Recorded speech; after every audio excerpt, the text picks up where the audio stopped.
चलिए आगे बढ़ते हैं। बात करते हैं लोकसभा चुनावों के बाद आरएसएस के पहले महामंथन की। दरअसल आरएसएस की अखिल भारतीय प्रांत प्रचारक बैठक आज दूसरा दिन है। 14 जुलाई शाम 6 बजे तक की बैठक आयोजित होगी। महामंथन इसे कहा जा रहा है क्योंकि बड़े स्तर पर है। लोकसभा चुनाव के बाद संघ की ये पहली बड़ी बैठक है। ऐसे में 20 जुलाई को गृहमंत्री अमित शाह भी रांची पहुंच सकते हैं। संघ प्रमुख मोहन भागवत ने शुक्रवार को संघ शताब्दी कार्य विस्तार योजना की समीक्षा की और इस बैठक में इस वर्ष हुए संघ शिक्षा वर्गों और कार्यकर्ता विकास वर्गों की भी समीक्षा की है। लोकसभा चुनावों में जीत के बाद आरएसएस भारतीय जनता पार्टी को एक और बधाइयां देती हुई नजर आई, तो दूसरी ओर अपने भी शताब्दी वर्ष के भीतर जो नए कार्य करने हैं हर स्तर पर, भले वो संघ से जुड़ने की बात हो या फिर आने वाले दिनों में मंडल स्तर तक हर शाखा के विस्तार की बात हो, लोकसभा चुनावों के बाद पहली बैठक है, बड़ी बैठक है। 20 जुलाई को जानकारी ये भी है कि केंद्रीय गृहमंत्री अमित शाह भी रांची पहुंच सकते हैं और एक कार्यक्रम वहां भी हो सकता है। लेकिन फिलहाल आज दूसरा दिन है इस बैठक का।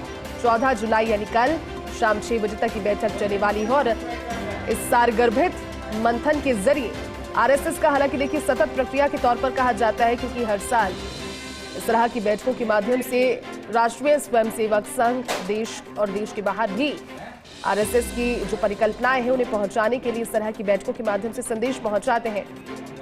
चलिए इसी बैठक की ज्यादा जानकारी और क्या खास रहा इस बैठक में, न्यूज रूम से हमारे साथ सहयोगी डिंपल इस समय लाइव जुड़ चुकी है। Dimple, very good morning first of all. लेकिन सबसे बड़ी बात डिंपल ये हो जाती है क्योंकि जब हम बात आरएसएस की करते हैं और आरएसएस का भी शताब्दी वर्ष के लिए कई सारी परिकल्पनाएं, कई सारी योजनाएं और उसके लिए सारगर्भित बैठक जिसका आज दूसरा दिन, क्या खास रहेगा आज डिंपल?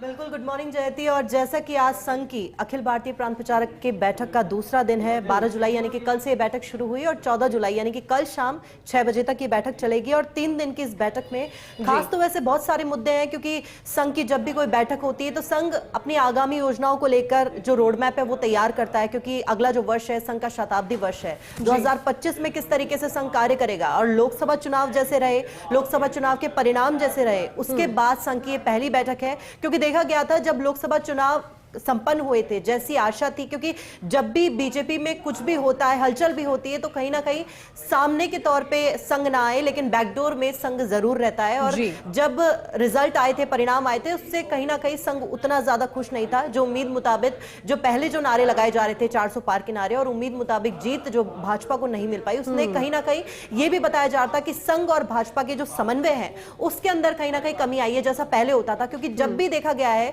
किसी भी राज्य में कोई चुनाव होता था, चाहे लोकसभा चुनाव हो चाहे विधानसभा चुनाव हो, हर चुनाव में चाहे 2014, 2019 और पहले के जितने भी चुनाव थे उनमें जब भी भाजपा के लिए कोई चुनाव होता है संघ हमेशा से सपोर्ट के लिए आगे आता है। चाहे सार्वजनिक तौर पे नहीं हो लेकिन संघ एक मुहिम शुरू कर देता है, उस राज्य में बैठकें होने लग जाएंगी और वहां पर ज्यादा कार्यकर्ताओं से संवाद किया जाएगा। संघ के जो स्वयंसेवक हैं वो उतर जाएंगे जमीनी स्तर पर। लेकिन इस बार लोकसभा चुनावों में उम्मीद मुताबिक जैसे संघ हमेशा से कार्य करता रहा है चुनावों में भाजपा के लिए, उस तरीके से इस बार कुछ नहीं देखा गया था। और जाहिर तौर पर जब जैसी बयानबाजी सामने आई थी चुनाव से पहले भी और चुनाव के बाद भी, उससे कहीं ना कहीं संघ थोड़ा सा नाखुश भी था। और हमेशा जब भी संघ की बैठक होती है सामान्य दिखती है पर सामान्य होती नहीं है। हमेशा संघ की बैठक से मैसेज सामने के तौर पर कोई और मैसेज मिलता है लेकिन उसके पीछे अलग रणनीति होती है। क्योंकि जब पहले नागपुर में मार्च में आयोजित हुई थी अखिल भारतीय प्रांत प्रचारक, अखिल भारतीय प्रतिनिधि सभा की बैठक, उस बैठक में कहा गया था कि कार्यकर्ता विकास वर्ग हो, राम मंदिर प्राण प्रतिष्ठा हो या और चीजें उन पर विस्तार से चर्चा की जाए। लेकिन एक और बात थी, संघ ने 100% मतदान पे जोर दिया था और 100% मतदान से जाहिर तौर पर फायदा उसी को होता है जो उस वक्त सत्ता में होती है। भाजपा को उससे सीधे तौर पर फायदा होने वाला था और 100% मतदान से होता भी। वोटिंग परसेंटेज उतना नहीं रहा जितना पहले था, लेकिन उसके बावजूद भी जैसे रिजल्ट चाहता था संघ भी और जैसे रिजल्ट चाहती थी भाजपा भी, वैसे रिजल्ट नहीं आ पाए।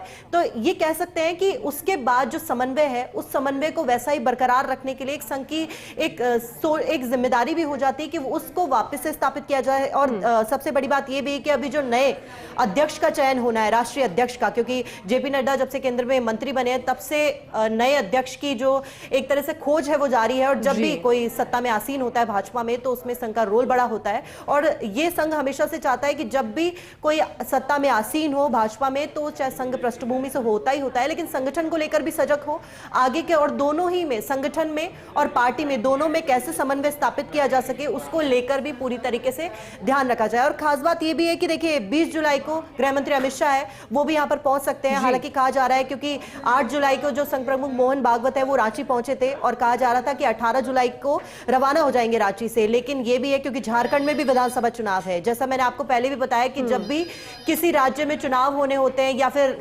पूरी तरीके से कह सकते हैं लोकसभा चुनाव होने होते हैं, संघ एक्टिव बहुत ज्यादा दिखाई देता है, चाहे अपनी वैचारिक कार्यक्रमों को लेकर हो, गतिविधियों को लेकर हो, लेकिन एक्टिव उसकी जो प्रांत प्रचार बैठक हो या अखिल भारतीय प्रतिनिधि सभा की बैठक हो, समन्वय बैठक हो, इनकी एक तरीके से जो लगातार होने वाली बैठकों में आपको ज्यादा हलचल दिखाई देने लग जाती है संघ एक्टिव, क्योंकि संघ प्रमुख मोहन भागवत दौरे लगातार करने लग जाते हैं। बीते दिनों उत्तर प्रदेश भी गए थे, तब भी योगी आदित्यनाथ से उनकी मुलाकात नहीं हुई। इंतजार था मीडिया को भी कि उनसे मुलाकात हो, लेकिन वो तस्वीरें सामने नहीं आई। और इसी के बाद जब ये बैठक संपन्न होगी, हालांकि 18 जुलाई तक मोहन भागवत वहां पर है, लेकिन संभव है कि गृह मंत्री अमित शाह जब वहां पर पहुंचेंगे तो दोनों के बीच मुलाकात जरूर होगी। और जाहिर तौर पर जब संघ और भाजपा एक जगह पर मौजूद होगा तो नए राष्ट्रीय अध्यक्ष को लेकर भी चर्चा संभव है। दोनों ही जब पार्टी और संगठन, क्योंकि सह संगठन है, 15 और 16 जुलाई की बात करें, जो संघ के सह संगठन है, सेवा भारती कहें, विश्व हिंदू परिषद कहें या भाजपा कहें, क्योंकि सभी जितने भी सह संगठन है उनके प्रमुख भी इस बैठक में शामिल होंगे। 15-16 जुलाई को उनके साथ खास चर्चा की जाएगी, क्योंकि प्रांत प्रचारक बैठक कल शाम 6 बजे तक चलेगी। उसके बाद जो 15, 16, 17 3 दिनों तक उनसे बात होगी जो सह संगठन के प्रमुख हैं। और इसी के साथ क्योंकि जेपी नड्डा है और उनके बाद जो बीएल संतोष है वो भी पहुंच सकते हैं। और जब भी संघ की बैठक होती है, 3 दिवसीय 4 दिवसीय बैठक होती है, तब दूसरे या तीसरे दिन ही जो ये पहुंचते हैं भाजपा के पदाधिकारी हैं, उनका पहुंचना संभव होता है। तो आज वो तस्वीर भी निकलकर सामने आ सकती है। और कल शाम 6 बजे तक भले ही संघ का कोई प्रस्ताव पास हो या प्रचारकों की जिम्मेदारी बदली जाए, 46 प्रांत है, अलग अलग क्षेत्र की अपनी अपनी जिम्मेदारी बताएंगे जैसे क्षेत्र में कार्य कर रहे हैं, क्योंकि संघ का मुख्य लक्ष्य है शाखाओं को ज्यादा से ज्यादा जमीनी स्तर पर पहुंचाना। और आप समझ सकते हैं कि उससे मैसेज यही दिया जाता है कि जितना जमीनी स्तर पर संघ एक्टिव होगा, क्योंकि स्वयंसेवक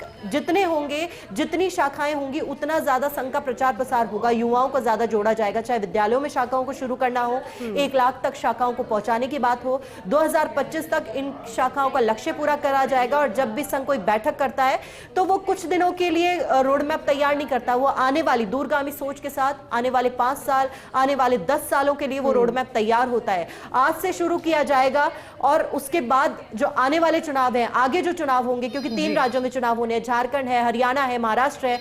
महाराष्ट्र और झारखंड में कहीं झारखंड में सत्ता वापसी तो महाराष्ट्र में सत्ता बरकरार रखने की चुनौती भी है और संघ इसमें बड़ी महत्वपूर्ण भूमिका निभाएगा। तो भाजपा नहीं चाहेगी कि इस बार संघ उनके समर्थन में नहीं रहे, क्योंकि संघ का समर्थन बहुत ज्यादा जरूरी है भाजपा को, चाहे भाजपा इससे नकारे या ना नकारे। क्योंकि जब जैसा जेपी नड्डा ने बयान दिया था कि संघ के समर्थन की जरूरत नहीं है, उसके बाद जब आरएसएस के पदाधिकारी यहां पर आए थे, इंद्रेश कुमार, उन्होंने जो बयान दिया था कि ये ओवर कॉन्फिडेंस है जिसने ये रिजल्ट दिलाया, जिसने ये परिणाम दिलाया। तो इन सभी बातों को देखते हुए, क्योंकि जैसे ही 20 जुलाई तक ये पूरी मीटिंग चलेगी, हलचल होगी, उसके बाद 31 जुलाई से 2 अगस्त तक समन्वय बैठक जो कि केरल में होने जा रही है। और केरल में जैसी स्थिति पहले रही, इस बार जीत का खाता खोला भाजपा ने, तो आने वाले चुनावों में जमीन को मजबूत करने का कार्य अभी से शुरू हो जाएगा। बिल्कुल, और कहीं ना कहीं महत्वपूर्ण इसलिए हो जाता है क्योंकि पूरी जानकारी आपने दे दी और इसको लेकर के लगातार हमारी भी अपडेट पर निगाह बनी रहेगी कि क्या निकल कर आता है इस मंथन के बाद। शुक्रिया आपका इस